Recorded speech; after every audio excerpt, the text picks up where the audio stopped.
रवि नाम का एक लड़का दिल्ली की किसी फैक्ट्री में सफाई का काम किया करता था। उसके घर से फैक्ट्री करीब 5 किलोमीटर दूर थी। वो हमेशा अपनी साइकिल से ही फैक्ट्री जाता था। रोज की ही तरह आज भी वो घर से फैक्ट्री के लिए निकला। उसे रास्ते में पड़ने वाले एक चौराहे पर एक लड़की दिखी जो उसे गुस्से में घूर रही थी।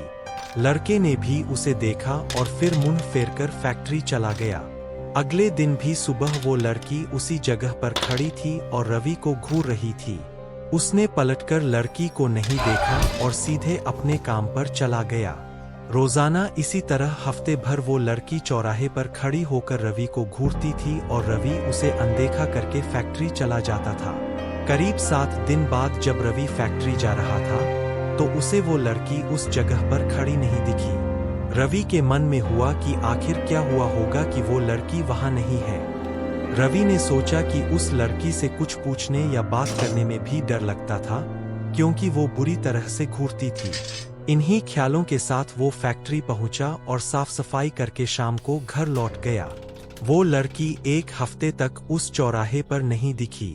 एक दिन जब शाम को वो लड़का घर पहुंचा तो उसे अपने बेड पर एक चिट्ठी दिखी। उसमें लिखा था, मेरा नाम प्रीति है। मैं तुम्हें एक हफ्ते पहले रोज एक चौराहे पर दिखती थी। कल शाम तुम वहीं पर खड़े होकर मेरा इंतजार करना। उस चिट्ठी में एक फोटो भी थी जो उसी चौराहे पर खड़ी लड़की से मिलती थी। लड़के के मन में हुआ कि आखिर इसे मेरे घर का पता कैसे मिला होगा और ये चिट्ठी मेरे बेड तक कैसे पहुंची।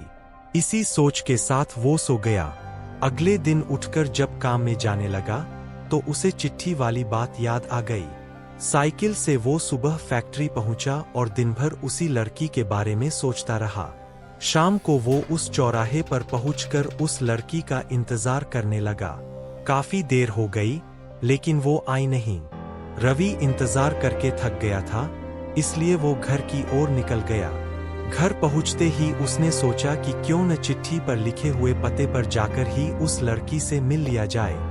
रात होने को थी, इसलिए उसने सुबह सुबह उस लड़की के घर जाने की सोची। सुबह होते ही जल्दी तैयार होकर रवि चिट्ठी पर लिखे पते पर पहुंच गया। वहां जाकर जब उसने घर की घंटी बजाई तो एक आदमी बाहर आया। उससे रवि ने कहा कि मुझे प्रीति से मिलना है। यह सुनते ही वह व्यक्ति चौंक गया। जवाब में उसने पूछा, क्या प्रीति से मिलना है? उसे मरे हुए तो 2 महीने हो गए हैं। तुम्हें अब उससे क्या काम याद आ गया? यह सुनते ही रवि के होश उड़ गए।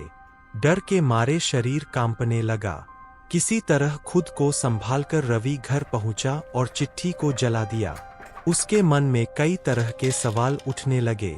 उसने सोचा कि वो लड़की जो मुझे रोज दिखती थी वो भूत थी। मुझे एक भूत ने चिट्ठी भेजी थी। यही सोचकर वो घर में दुबक कर बैठ गया। उस दिन से रवि न तो रास्ते में किसी को देखता था और न ही किसी अनजान इंसान के बारे में सोचता था।